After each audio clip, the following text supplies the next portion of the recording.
Sí, ya siento esta familiaridad con esta iglesia y con mis queridos hermanos que cada año nos vemos. Creo que hubo un año que no se hizo nada más, ¿no? Y de ahí en fuera nos hemos visto cada año. Entonces, este tema de la persona de Cristo, de quién es Cristo, es uno de los temas centrales de la fe cristiana. Por eso nos llamamos cristianos, porque estamos basados enteramente en la persona y la obra de Cristo, y por eso es crucial que entendamos quién es Cristo. ¿Quién es esta persona en la cual hemos puesto nuestra absoluta confianza como cristianos? Y Él se ha convertido en el centro de nuestras vidas. Él es el máximo tesoro que hemos descubierto y que ha sido revelado a nosotros a través del Evangelio. Y por eso es que ese es un tema tan importante, porque estamos hablando del aspecto más central del cristianismo. ¿Qué significa ser cristiano? Y especialmente digo esto porque hoy en día puede ser que mucha gente diga que son cristianos o tengan alguna idea de qué significa ser cristiano, que realmente no es lo que la Biblia nos muestra como la verdadera fe cristiana, la fe bíblica, en donde Cristo realmente está al centro y un entendimiento correcto acerca de quién es Cristo está al centro. Entonces es una parte crucial que tenemos que entender, y a mí me asignaron esta primera conferencia para hablar acerca de la divinidad de Cristo. Ya Rodolfo leyó también inclusive uno de los pasajes que vamos a meditar hoy, pero quiero primeramente que pensemos juntos. Si vamos a hablar de divinidad, decimos la divinidad de Cristo, ¿a qué nos estamos refiriendo? ¿Entienden ese término? Divinidad, ¿qué significa? Que Cristo es Dios. Bueno, eso significa que tenemos un pequeño problema. Y este problema es que entonces, si decimos Cristo es Dios, tendríamos que forzosamente dar un paso atrás primero y preguntarnos quién es Dios. Tenemos que partir de ahí, ¿no es cierto? Si no tenemos un concepto claro de quién es Dios, entonces realmente no significa gran cosa que digamos que Cristo es Dios. Jesús es Dios. Bueno, pero ¿a qué te refieres cuando dices Dios? Porque hoy en día la gente tiene toda clase de conceptos acerca de Dios. Y saben, yo estaba escuchando este debate entre un ateo y un católico y un budista.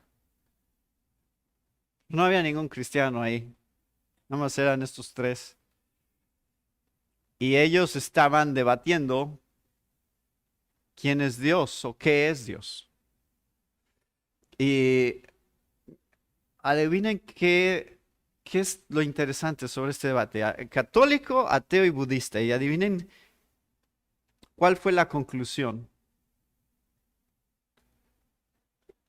La conclusión fue que todos creen en Dios. Porque el católico le dijo al ateo, bueno, pues es que tú le llamas a Dios el universo. Ella, sí, bueno. El ateo dijo, pues sí, esa es mi definición de Dios. Entonces resulta que el ateo sí cree en Dios. Y que supuestamente la única cuestión es que pues su definición de Dios es diferente a la definición del católico y del budista. El budista lo veía así como que Dios es como esta fuerza impersonal del universo y esta especie de karma que existe. Entonces, al final, resultó que todos están de acuerdo. Nada más cada quien, todos creen en Dios, nada más que cada quien tiene una definición diferente. Entonces, por eso es tan importante que definamos primero quién es Dios, porque para muchas personas, si Dios es el universo, entonces no tienen un concepto claro de quién es Dios, porque existe una idea panteísta acerca de Dios que es muy común en nuestra cultura, que es, pues en realidad todos somos Dios. Tú eres Dios, yo soy Dios, el universo es Dios, todos realmente formamos parte de lo que Dios es. Y en esta definición de Dios, de repente podrías llegar y decir, Jesús es Dios, y adivinen qué te dirían. ¿Qué creen que contestarían? Si tú dices, Jesús era Dios. Dicen, sí, claro. Él era Dios, así como tú eres Dios y yo soy Dios también. Entonces ya tenemos un problema, porque nuestra misma definición de que Jesús es Dios resulta que estamos partiendo de diferentes presuposiciones cruciales y en realidad no estamos de acuerdo, aunque suena como si todos estuviéramos de acuerdo en este punto. Entonces, por eso creo que es importante que podamos definir de qué estamos hablando cuando hablamos de Dios. Entonces, les voy a dar, y hay más, pero esto nada más es porque tengo una hora y en una hora obviamente no podemos ver de una manera exhaustiva todo lo que la Biblia dice acerca de la divinidad de Cristo, pero les voy a dar aquí 7 cosas que yo considero son definiciones de quién es Dios, de cómo la Biblia describe a Dios, y en base a estas definiciones vamos a ver si Jesús es Dios. Entonces, número 1, tenemos que Dios es un Dios personal y que cuando Dios dijo hagamos al hombre a nuestra imagen y semejanza, una de las características que nosotros tenemos que reflejan a Dios es que somos seres creados con personalidad y entonces Dios es un Dios personal, se relaciona. Entonces no es como en la Guerra de las Galaxias, la fuerza. La fuerza es como esta energía impersonal, ambigua, y la puedes usar como el lado oscuro de la fuerza o el lado bueno de la fuerza, y entonces nada más es cómo lo quieres usar.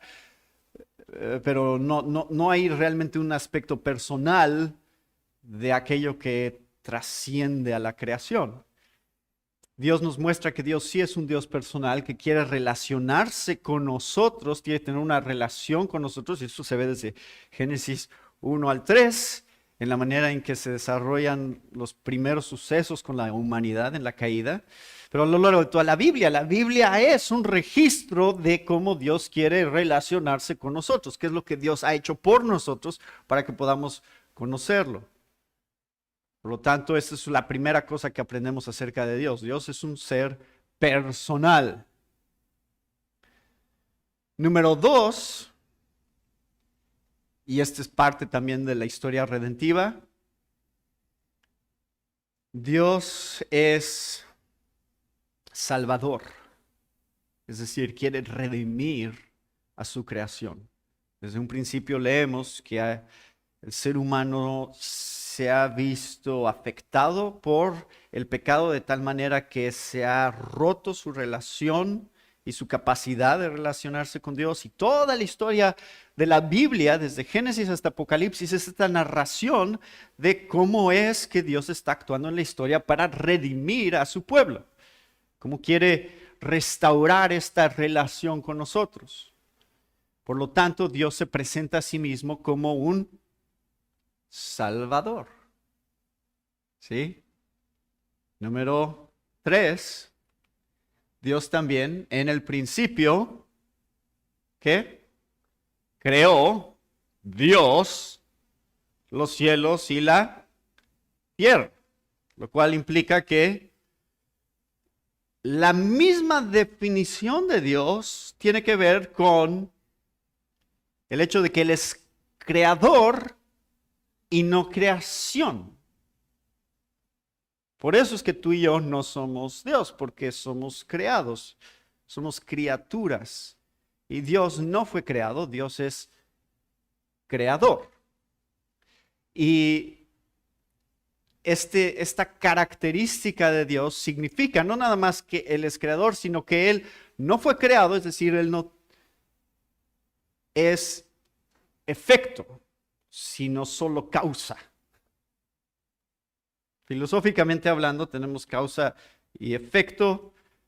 Todo lo que nosotros conocemos en la creación es efecto, tiene un origen, y Dios no es efecto, no es causado, no es creación. Él es la causa final de todas las cosas. Por eso cuando la gente dice, ¿quién creó a Dios? ¿Cómo contestan? Pueden contestar, ¿quién es la esposa del soltero? Si tú me contestas eso, yo te contesto, ¿quién creó a Dios? Porque la misma definición de lo que significa ser Dios sí tiene esta implicación que no fue creado. No puede ser Dios si fue creado. Entonces esto es crucial entender. Número 4. Él gobierna. Él tiene autoridad, poder y soberanía sobre de todas las cosas. De tal manera que todos, y esto lo vamos a ver en un momento, todos rinden cuentas a este Dios. Es decir, si Él está sobre de todas las cosas, Él gobierna sobre todas las cosas, entonces la autoridad máxima que existe de todo el orden creado, por lo cual todo el orden creado tiene que sujetarse a su autoridad. ¿Entienden? Número 5, Él es eterno. Otra vez esto regresa un poco al tema de creador, pero es un poco diferente en el sentido de que esto define de una manera más exacta que Él ha existido siempre. Lo cual implica que Él está fuera del tiempo mismo o por encima del tiempo mismo, lo cual es algo complicado de entender. Pero tú y yo estamos sujetos al tiempo, nosotros estamos limitados por el tiempo. Dios está fuera de esta dimensión porque Él mismo la creó y Él es eterno, es decir, Él no tiene principio ni fin.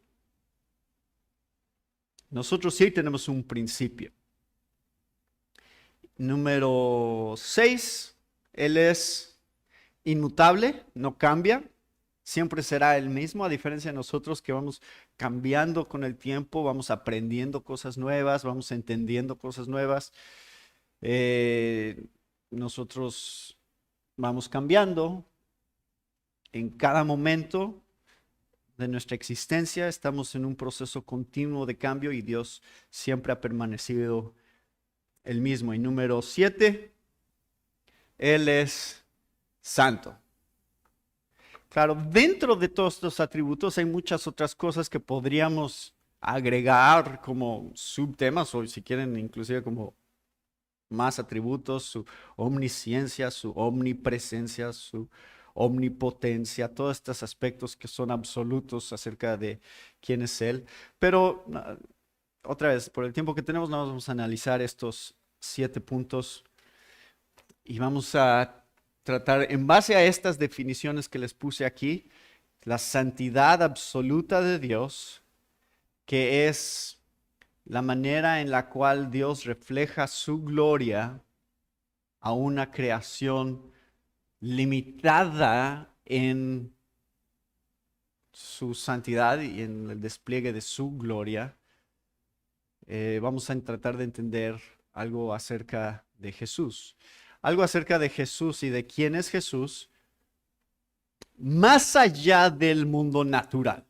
Esa es la implicación final de lo que significa que Jesús es Dios. Es que Él trasciende la dimensión natural y experiencial que tenemos como seres humanos creados.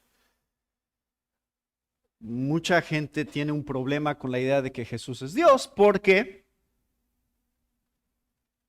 si en nuestra experiencia estamos limitados al mundo natural y sentimos que el mundo natural es todo lo que podemos conocer, entonces vamos a tener un problema cuando llegamos a tratar de definir la deidad de Jesús, porque eso es una categoría completamente diferente a la nuestra.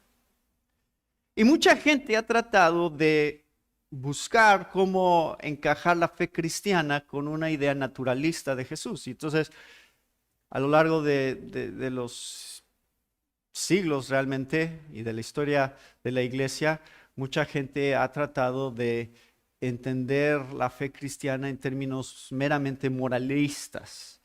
Y lo que dirían acerca de los relatos que encontramos en la Biblia sobre Jesús sería que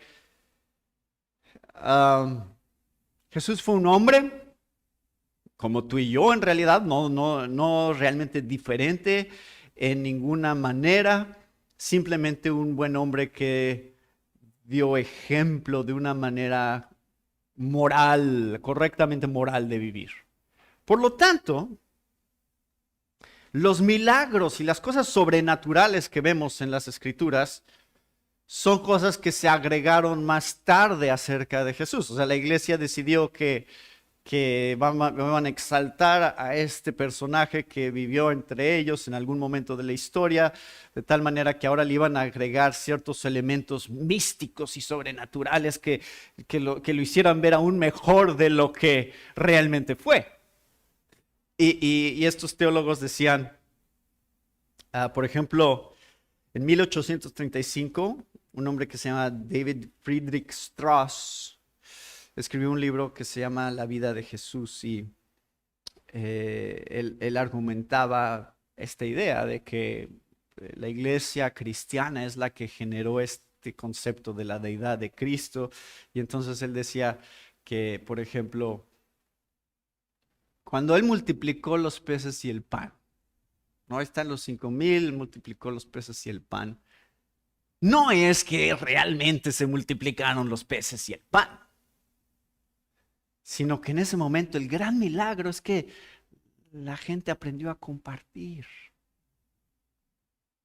Entonces todos compartieron de su comida unos con otros y era como si se hubiera multiplicado. Pero eso es lo que los cristianos más adelante decidieron que era, lo iban a describir como un milagro. Pero en realidad no es tanto que hubiera sucedido algo milagroso, es simplemente que es otra manera de explicar un evento puramente natural, pero que trae una aplicación inspiradora para nosotros. Entonces, así es como muchos teólogos trataban de explicar estos acontecimientos increíbles de los evangelios. El problema, ¿saben cuál ha sido? Que en este esfuerzo de hacer eso, muchos de estos teólogos, como David Friedrich Strauss, decían, a ver, vamos a hacer un análisis de en qué punto fue que la iglesia decidió agregar estos elementos sobrenaturales acerca de Jesús, porque claramente esto ya fue algo que se desarrolló más adelante, pero en lo que sucedió originalmente, la narración debe de ser más cercana a lo que realmente sucedió. Es decir, si entre más atrás vayas en la historia y más atrás tengas estas descripciones de Jesús, menos elementos sobrenaturales tendrías. Tendrías un desarrollo de la parte sobrenatural conforme van pasando los siglos y la iglesia cristiana tiene la oportunidad de agregar esos elementos. Pero lo que descubrieron a lo largo de los siglos estos teólogos liberales fue que, adivinen qué pasa cuando encuentras las descripciones más tempranas de la iglesia acerca de Jesús. están llenas del elemento sobrenatural. No hay ningún periodo de la historia en que la iglesia tuviera una descripción realmente naturalista acerca de la vida de Cristo. No hay. Todas las narraciones de la iglesia y todos los manuscritos, y por mucho que te vayas hacia atrás, encuentras que está repleta, completamente llena de este elemento de que Jesús no era solamente un hombre. Algo había acerca de él y de lo que él hizo que sobresalía por sobre todos los demás. Y por eso es que comenzó este nuevo movimiento que se empezó a esparcir a lo largo de todo el Imperio Romano y que llegó a ser la iglesia cristiana. Y por eso estamos aquí. Porque fue evidente que este hombre no solo era un hombre. Sí era un hombre, porque tenía una naturaleza humana, y vamos a estar hablando de eso, pero era mucho más que eso.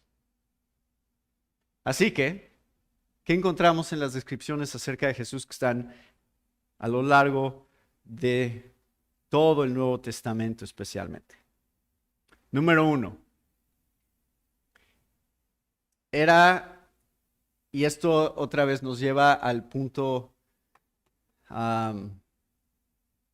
de este primer atributo acerca de Dios. Si Dios es un Dios personal, si es un Dios que quiere relacionarse con nosotros y a lo largo de todo el Antiguo Testamento quiere tener una relación con su creación, la primera característica que encontraríamos de Jesús sería una característica personal. Es decir, ¿por qué es que Dios se presentaría a nosotros en forma humana? ¿Qué hay más personal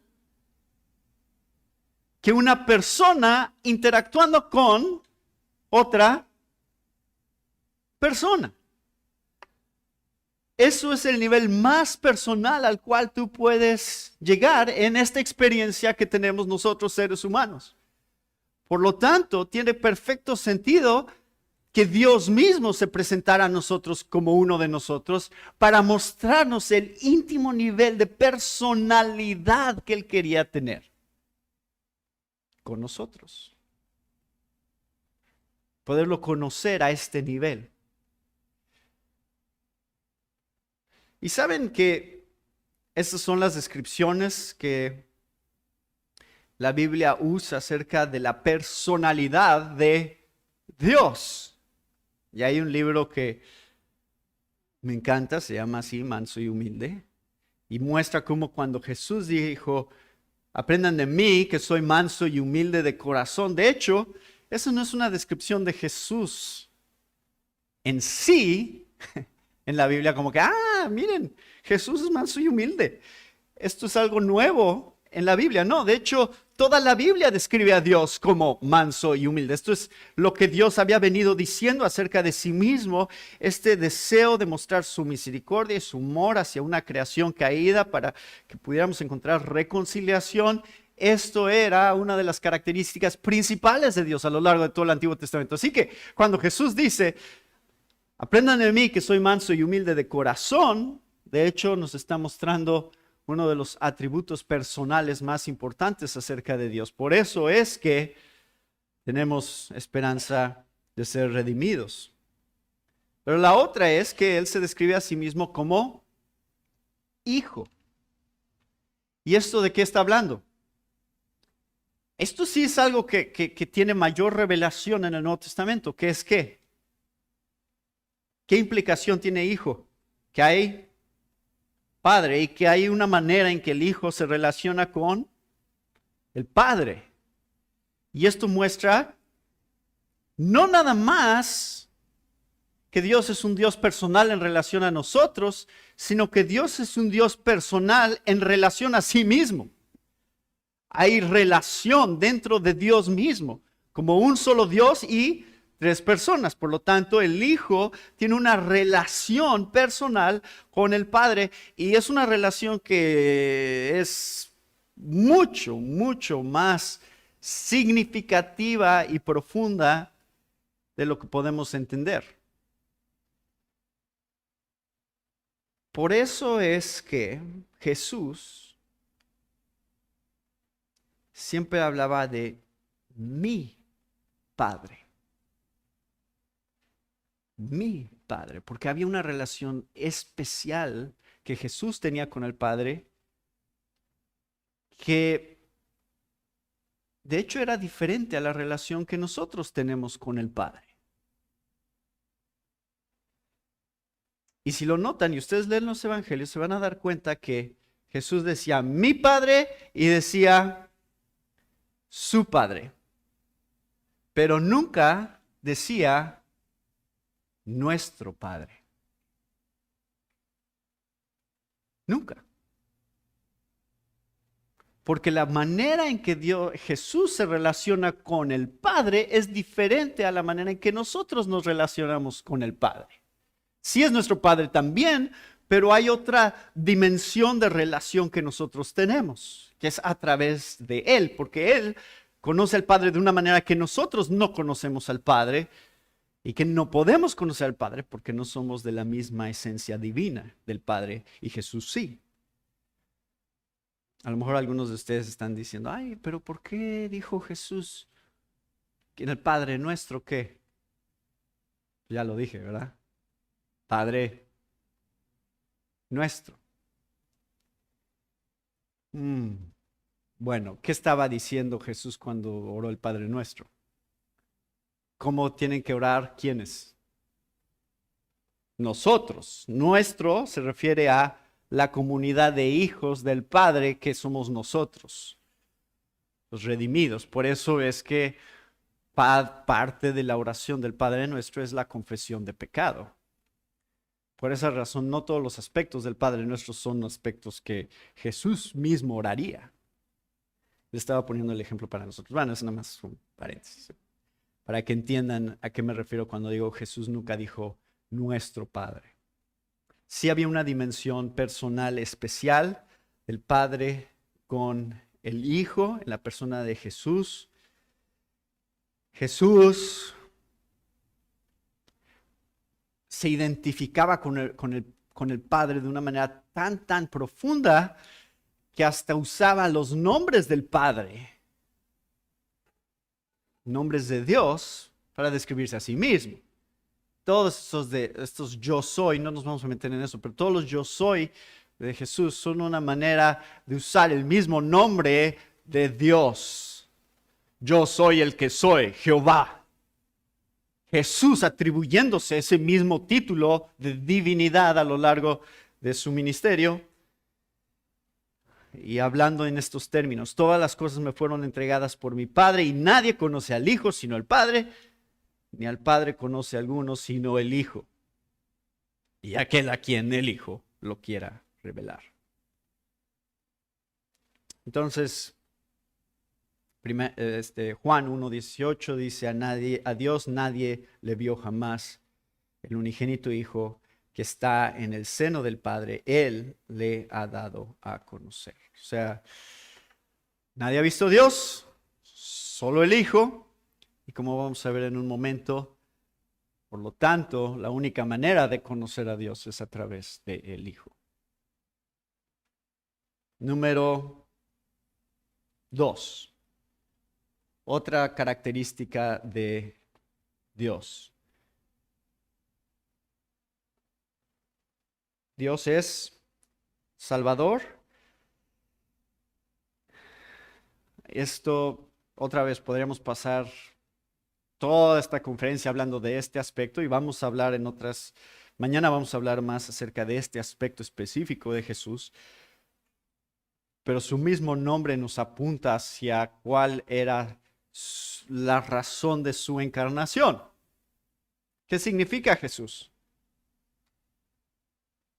Este es el centro de su ministerio, este es el propósito de por qué vino al mundo, para ser Salvador. Y por eso es que Él tenía la autoridad para perdonar pecados y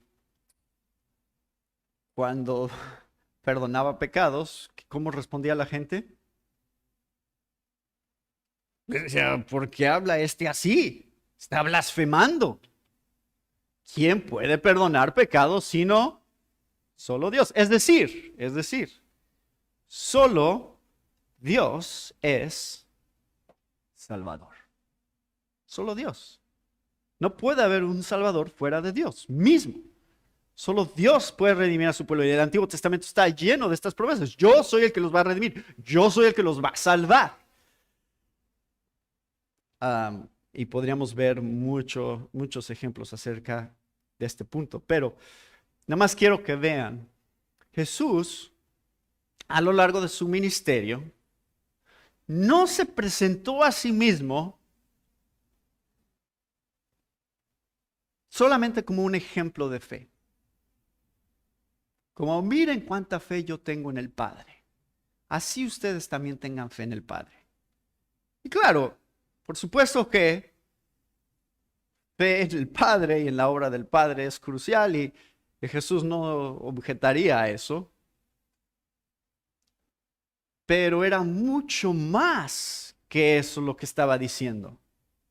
No estaba nada más diciendo, véanme a mí, yo soy ejemplo de fe en Dios.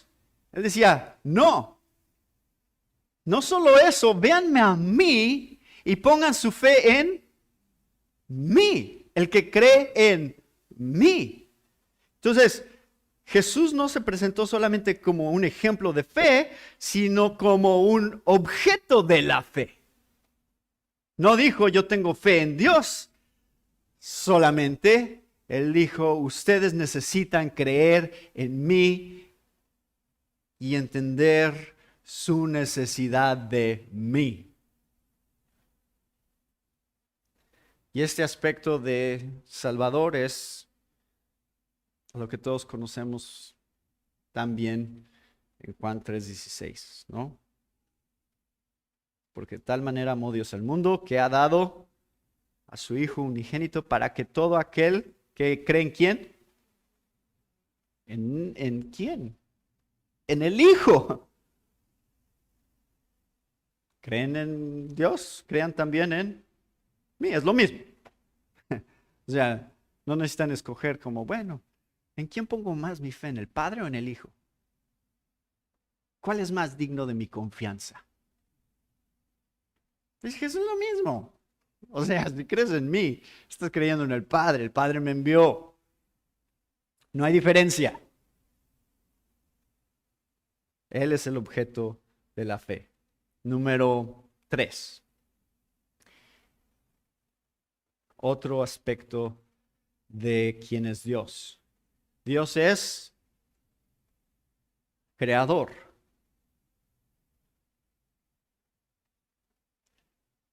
Otra vez, recuerden, esto es muy importante. Él es creador de todas las cosas y Él mismo no ha sido creado. Eso es crucial acerca de quién es Dios.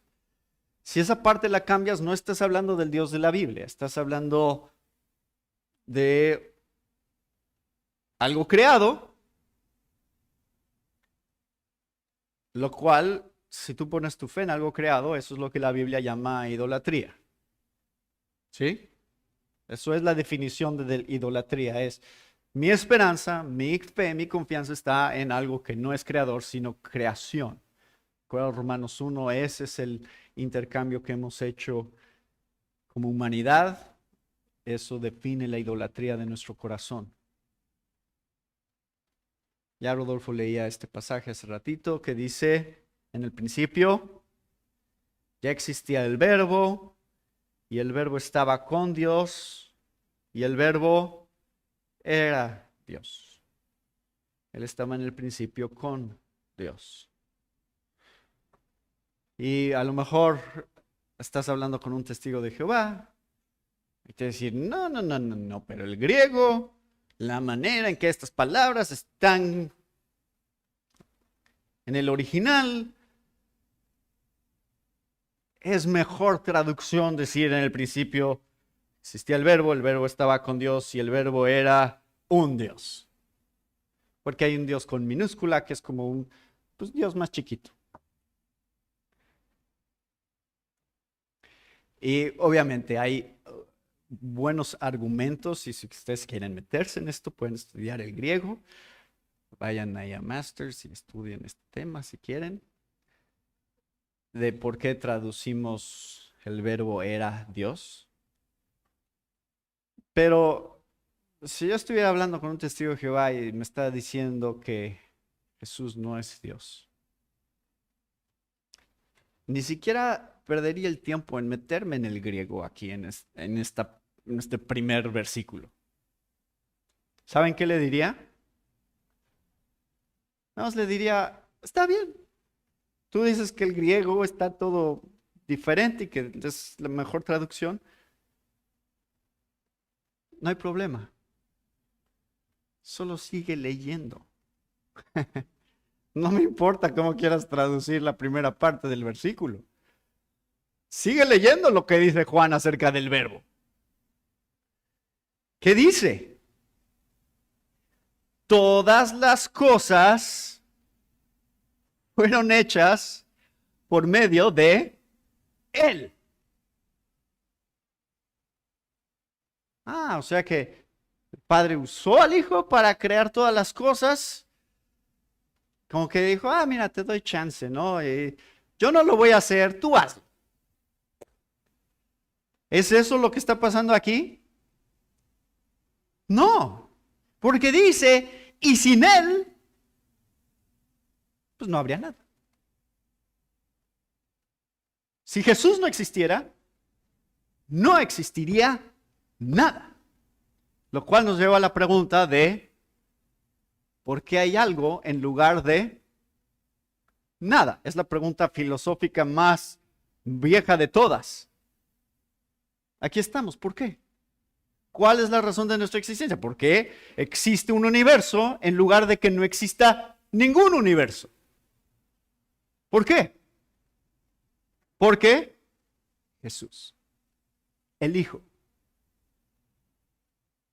Lo cual nos lleva a la pregunta, si es absolutamente necesario que el Hijo exista para que exista algo, entonces tiene que ser Dios. Porque Dios no necesita a nadie para crear las cosas. ¿O sí? Dios necesita ayuda. Dios dice, bueno, si no tuviera el Hijo, bueno, entonces no podría haber nada. Yo no tengo tanto poder. No, Él necesita al Hijo porque el Hijo es Dios. Y si el Hijo no existe, Dios no existe. Y si Dios no existe, nada existe. ¿Entienden la lógica de Juan? Sin Él, nada de lo que ha sido hecho fue hecho. No solo eso, sino que en Él estaba la vida y la vida era la luz de los hombres. La luz brilla en las tinieblas y las tinieblas no la comprendieron. Todo esto haciendo referencia a Génesis 1. No nada más el hecho de que lo primero que describe la Biblia acerca de Dios es la palabra de Dios, que es esta referencia al verbo, es el que habla, es Jesús mismo para hacer que todas las cosas existan. Pero ¿qué es lo primero que dice Dios? Sea la luz.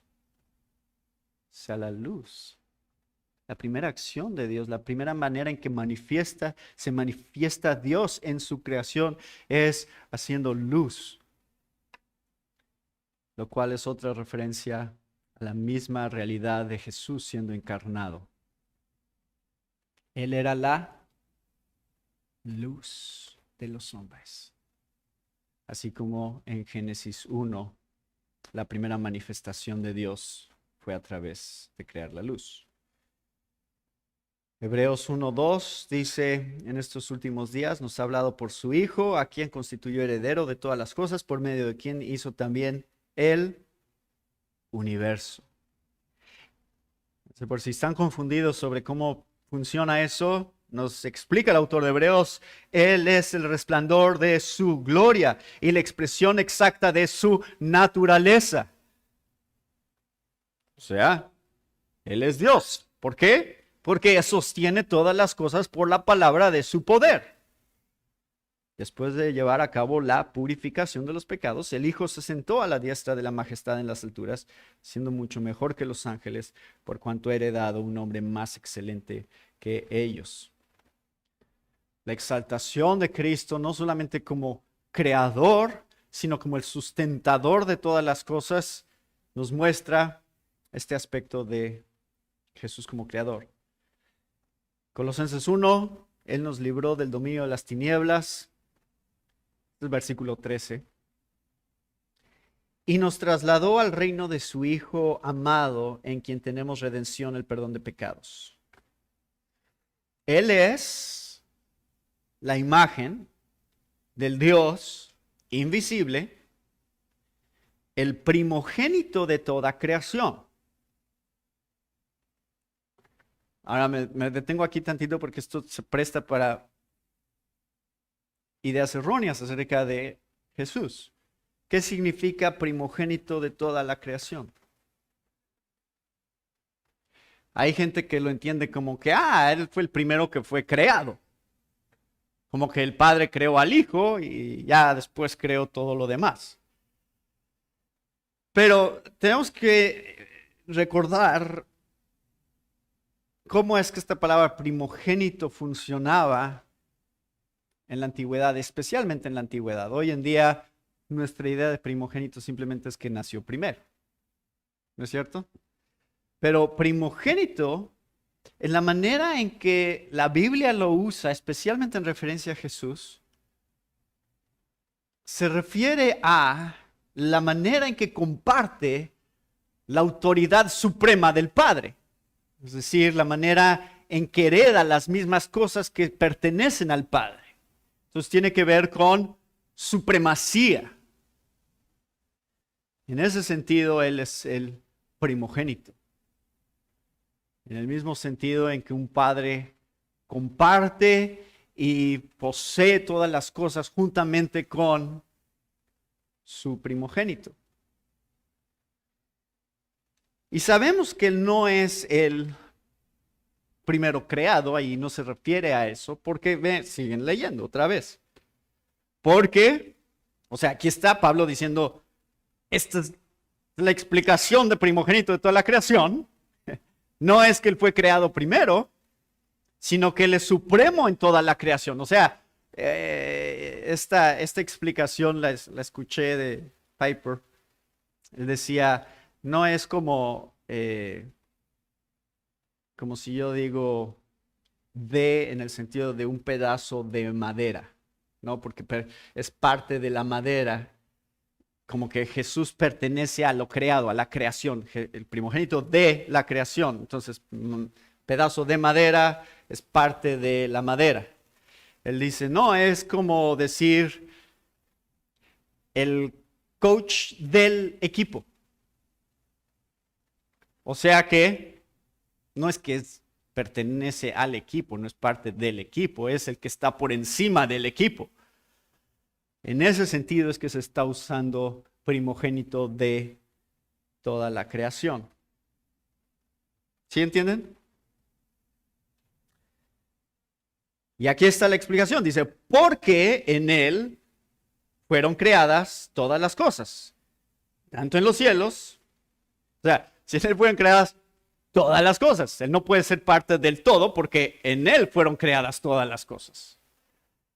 Está por encima de todas las cosas, tanto en los cielos como en la tierra, visibles e invisibles, ya sean tronos o dominios o poderes o autoridades. Todo ha sido creado por medio de Él y para Él. Y Él es antes de todas las cosas. Y en Él todas las cosas permanecen. Yo no sé, yo creo que Pablo está nada más pensando una y otra manera de explicar esto. Por si no estamos captando correctamente qué tan supremo es Jesús. ¿Qué tan absoluto pueden ser las descripciones acerca de Él como creador, como sustentador, como el origen de todo, como no hay nada que existiría sin Él? Ese es el sentido en el cual está hablando Pablo. Y bueno, ya no voy a pasar más tiempo ahí porque si no, nunca vamos a acabar. Número 4, gobernador. La Biblia nos muestra a Jesús como autoridad final y absoluta de todas las cosas. Por eso es que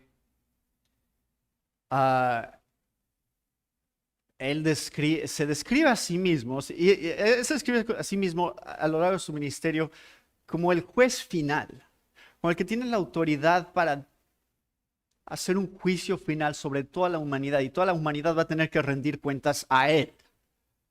Él, el Hijo, es el que tiene este tipo de autoridad de decidir. Tú sí, tú no. Por eso es que describe en Mateo 7, muchos me dirán en aquel día, Señor, Señor. Por cierto, ya ahí implícito está su deidad.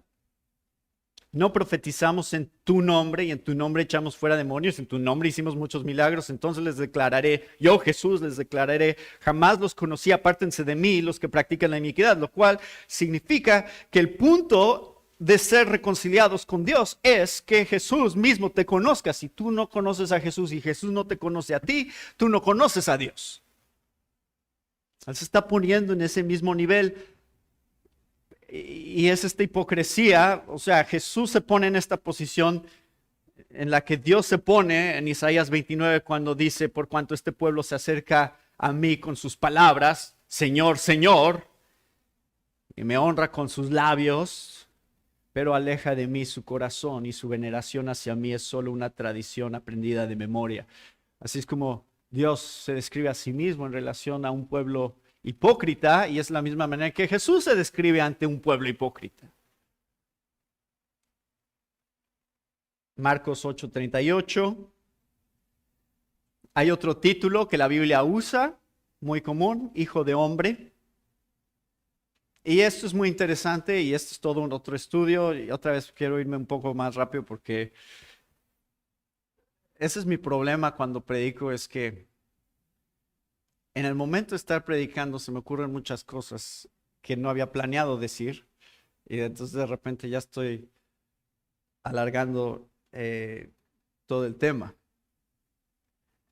Así que solamente les doy este resumen. Este título de hijo de hombre, ¿saben a qué realmente se está haciendo referencia acerca de Jesús cuando Jesús se llama a sí mismo hijo de hombre? Muchos creen, pues es que era hombre, era humano y era 100% hombre, por lo cual tiene este título hijo de hombre. Pero ¿sabían en realidad de dónde viene el título hijo de hombre? Viene de Daniel 7:13. Y la idea de hijo de hombre en realidad no es en referencia a su humanidad, sino a su deidad. Porque Daniel 7 describe, versículo 13, seguí mirando en las visiones nocturnas y en las nubes del cielo venía uno como un hijo de hombre, que se dirigió al anciano de días y fue presentado ante él y le fue dado dominio, gloria y reino para que todos los pueblos, naciones y lenguas le sirvieran. Ese es un hombre, ese es un ser humano del que está hablando. Su dominio es un dominio eterno que nunca pasará y su reino uno que no será destruido. El dominio y la autoridad y el reino del Hijo de Hombre. Así que se dan cuenta cuando Jesús se llamaba a sí mismo el Hijo del Hombre, ¿a qué se estaba refiriendo? A su autoridad para gobernar, no a su humanidad. Y es lo mismo que encontramos en Juan 5:21. Él como juez final, Él como autoridad final de todas las cosas. Bueno, pueden leer, ahí están los pasajes. Por eso quería ponerles la presentación, porque así tienen tiempo de apuntar los versículos, aunque no los leamos. Número, ¿qué? 5. Eterno. ¿Es Jesús eterno? Ya vimos un poquito sobre esto en el punto de creador, pero nada más para afirmar esta idea de que Jesús es eterno. Él mismo dijo, antes que Abraham naciera, yo soy. Y esto era una blasfemia, igual como decir, tus pecados te son perdonados. La gente entendía a qué se refería cuando dijo, antes de que Abraham fuera, yo soy. Hablaba de su eternidad, de que Él no tiene un principio como nosotros. Él no tiene un principio como Abraham. En Apocalipsis 22, y esto es algo que aparece también en Isaías como una descripción de Jehová, de Dios.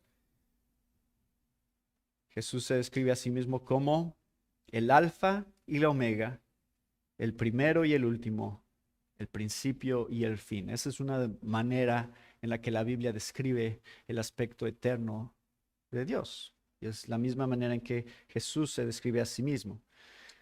Número 5, 6, perdón. 6, inmutable. Hebreos 13:8. Ustedes conocen este versículo. Jesús es el mismo ayer, hoy y por los siglos. Él nunca cambia. Este es un aspecto crucial de lo que significa ser Dios. Y número 7, Él es santo. Y aquí quiero darles algo que a lo mejor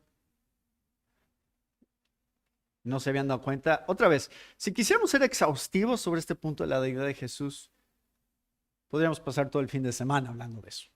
Realmente no es difícil hablar sobre este tema porque está en toda la Biblia. Pero quiero darles una cosa muy, muy particular que sucede en los evangelios. Y es algo que sucede en base a lo que Isaías experimentó en el capítulo 6. Este es un capítulo muy famoso que empieza con esto. Dice, en el año de la muerte del rey Usías, vi yo al Señor, Jehová, sentado sobre un trono alto y sublime, y la orla de su manto llenaba el templo. Por encima de él había serafines, cada uno tenía 6 alas, con 2 cubrían sus rostros, con 2 cubrían sus pies, y con 2 volaban.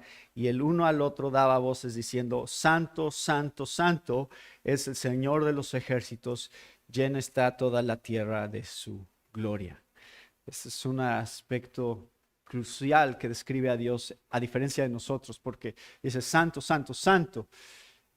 Implica esta expresión suprema de santidad que nosotros no nos imaginamos. Otra vez es la expresión de su misma gloria que hace que Isaías caiga como muerto y diga, ay de mí que soy inmundo. Labios inmundos, y es cuando el ángel trae un carbón encendido para purificarlo y después dice, bueno, cuando Dios dice, ¿quién va a ir? Isaías dice, envíame a mí. Ahora que he sido purificado por ti, quiero servirte a ti con mi vida. Este es un evento espectacular del Antiguo Testamento y esa es solo una de las razones por las que Isaías es mi libro favorito del Antiguo Testamento. Y adivinen qué dice Juan. Juan nos da una explicación un poco más clara de qué pasó en relación a la segunda persona de la Trinidad. Juan dice en el capítulo 12, versículo 39, por eso no podían creer, porque ese es en el contexto, esto que cita aquí Juan está justamente en Isaías 6. Por eso no podían creer, porque Isaías dijo también, Él ha cegado sus ojos y endurecido su corazón para que no vean con los ojos y entiendan con el corazón y se conviertan y yo los sane. ¿Se acuerdan? Esa es la idea del ministerio de Isaías, pobrecito. Yo voy. Ah, pues nadie te va a creer. Pero ve. Eso es un poco lo que pasa ahí con Isaías. Pero vean lo que agrega Juan. Dice, esto dijo Isaías porque vio su gloria y habló de él. ¿Quién? Jesús. ¿A quién vio Isaías? A Jesús. Esta fue la visión que tuvo. Del Hijo en su gloria antes de la encarnación. De acuerdo a Juan.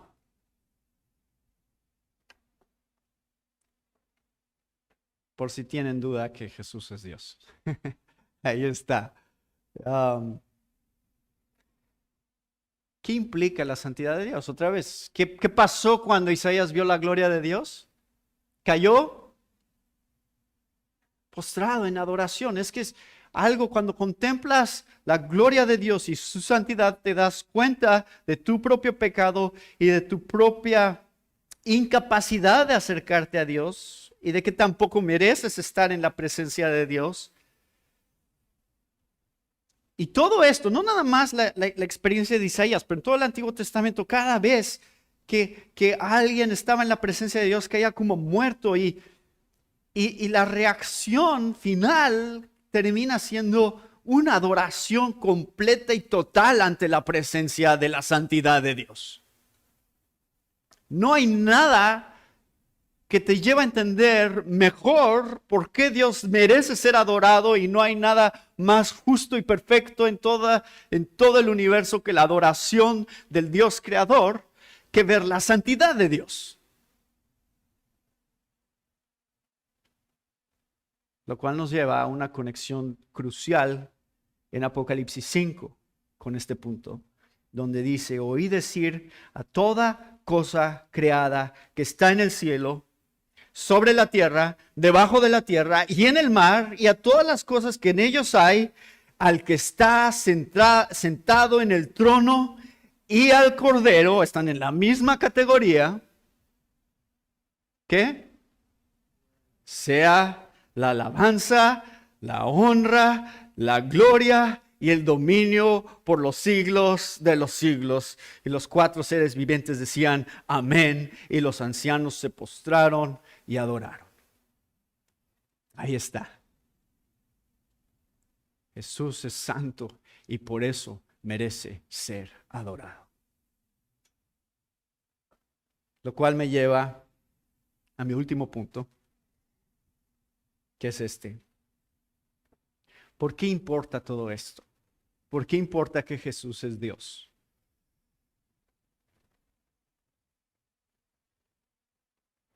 Porque si esto es cierto,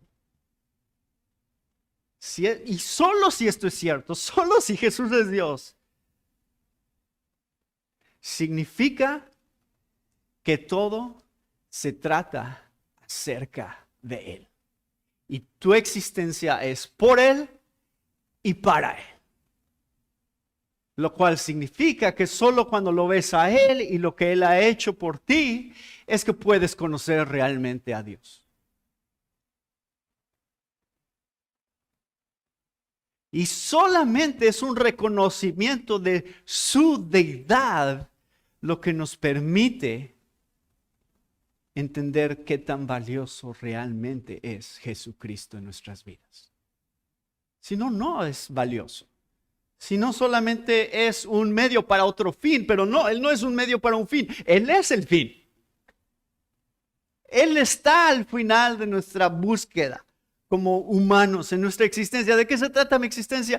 Se trata de conocer a Cristo Jesús, el creador de todo, y para quien tiene que ser mi vida si va a tener un propósito real y eterno. Porque solo en Él hay verdadera satisfacción, solo en Él hay verdadero gozo, porque en tu presencia, dice el Salmo 16, hay plenitud de gozo para siempre, deleites en tu presencia para siempre. Jesucristo es la razón por la cual estamos aquí. Lo cual es lo que reconoció finalmente Tomás cuando dijo: Señor mío y Dios mío, a Jesús. ¿Qué necesitas saber hoy? Lo más importante que tienes que saber es: todo se trata acerca de Jesús.